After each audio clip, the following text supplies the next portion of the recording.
Halo geng, salam rimba, para pionir. Perkenalkan, saya Zaki Tirta, Wanadi 1052 Topan Rimba. Di kesempatan kali ini, kita akan sama-sama belajar mengenai navigasi darat. Apa itu navigasi darat?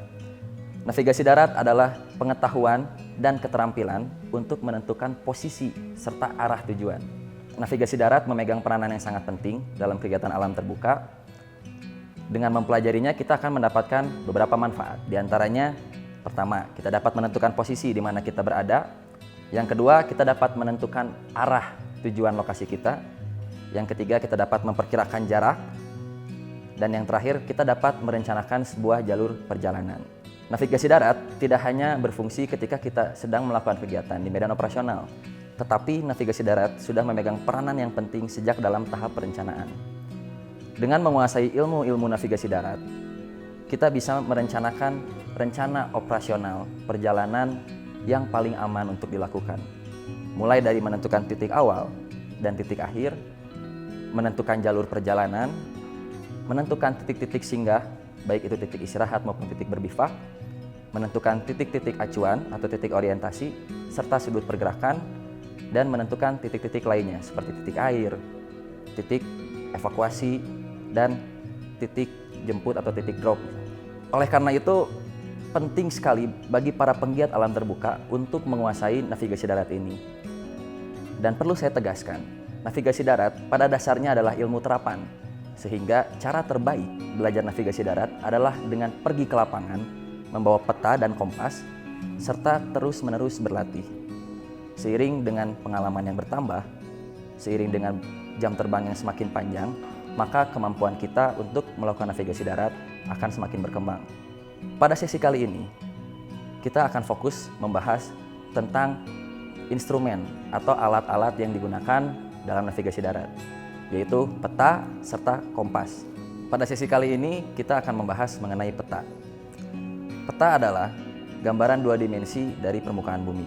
Peta banyak sekali jenisnya, tapi pada dasarnya peta terbagi menjadi dua, yaitu peta umum dan peta khusus atau peta tematik. Peta umum misalnya adalah peta dunia, peta wilayah, atau peta topografi, dan peta khusus atau peta tematik adalah peta yang dibuat berdasarkan kebutuhan tertentu, seperti misalnya peta geologi, peta suhu, peta iklim dan cuaca, atau misalnya peta kepadatan penduduk. Pada navigasi darat, peta yang sering kita gunakan adalah peta topografi, di mana peta topografi ini artinya topo adalah tempat dan grafi adalah gambar. Jadi kurang lebih peta topografi adalah peta yang menggambarkan kedudukan tempat di muka bumi serta relief dan informasi ketinggiannya. Sekarang kita akan membahas bagian-bagian peta. Kita akan mengambil contoh, di sini adalah peta rupa bumi digital Indonesia lembar 1209242 dengan judul Cikalong Wetan. Pertama, tadi di bagian atas itu di sini biasanya menampilkan judul dan nomor peta. Di sini dijelaskan judul peta yang tadi biasanya judul peta ini diambil dari nama daerah, kota, atau lokasi yang penting yang berada di tengah-tengah peta, serta edisi atau tahun pembuatan. Nah, di sini yang perlu jadi perhatian adalah tahun pembuatan. Tahun pembuatan yang semakin terkini artinya peta ini semakin update dan semakin representatif untuk kita gunakan. Setelah judul dan nomor peta, di bawahnya biasanya akan ada petunjuk letak peta serta diagram lokasi yang menerangkan secara spesifik di mana sebenarnya posisi peta ini berdasarkan area yang lebih luas. Lalu setelah itu akan ada juga sistem koordinat, proyeksi, sistem grid, serta satuan tinggi maupun satuan kontur. Setelah itu di bawahnya biasanya akan ada penjelasan mengenai penerbit dan pembuat peta.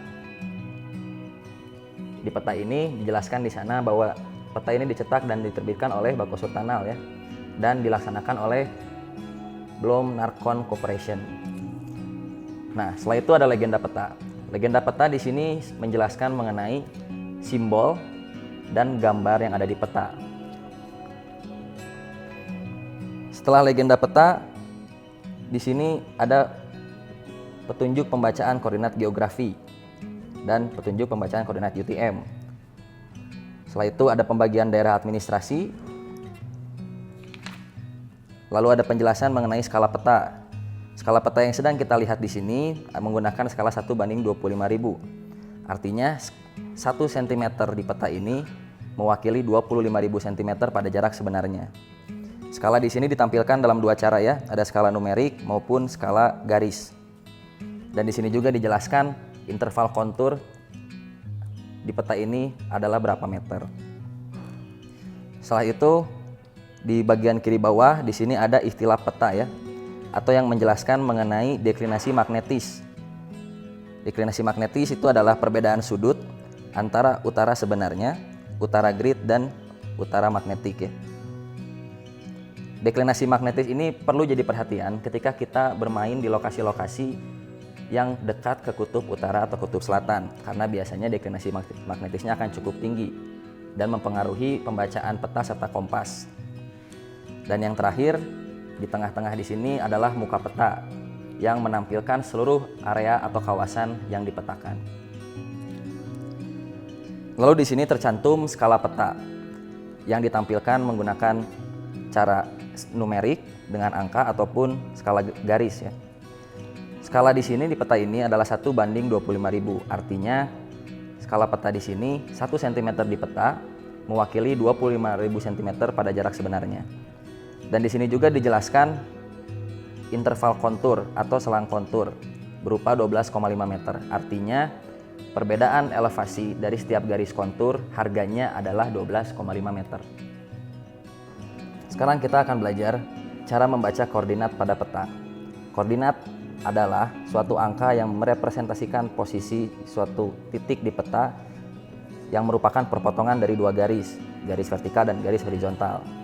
Kita ambil contoh, kita akan mencari tahu koordinat Pasir Gede pada sheet peta Cikalong Wetan menggunakan alat bantu romer geografis. Pertama, kita tempatkan romer dengan sudut yang memiliki angka 0,0 di titik yang ingin kita ketahui koordinatnya. Setelah itu kita lihat karvaknya dan kita lihat bahwa garis bujur pada karvak itu menunjukkan angka 107 derajat 27 menit dan 00 detik, sedangkan garis lintangnya menunjukkan angka 6 derajat 42 menit 00 detik. Lalu kita lihat pada romer, ada perbedaan 25 detik pada garis bujur. Artinya titik Pasir Gede memiliki angka koordinat vertikal dengan nilai 107 derajat 27 menit 25 detik dan memiliki nilai koordinat horizontal dengan angka 6 derajat 42 menit 9 detik. Terima kasih para pionir, sekian yang kita bisa bahas pada kesempatan kali ini. Jangan lupa untuk subscribe channel Wanadri Media, karena kedepannya kita akan terus membahas mengenai edukasi-edukasi kegiatan alam terbuka. Salam rimba, Wanadri!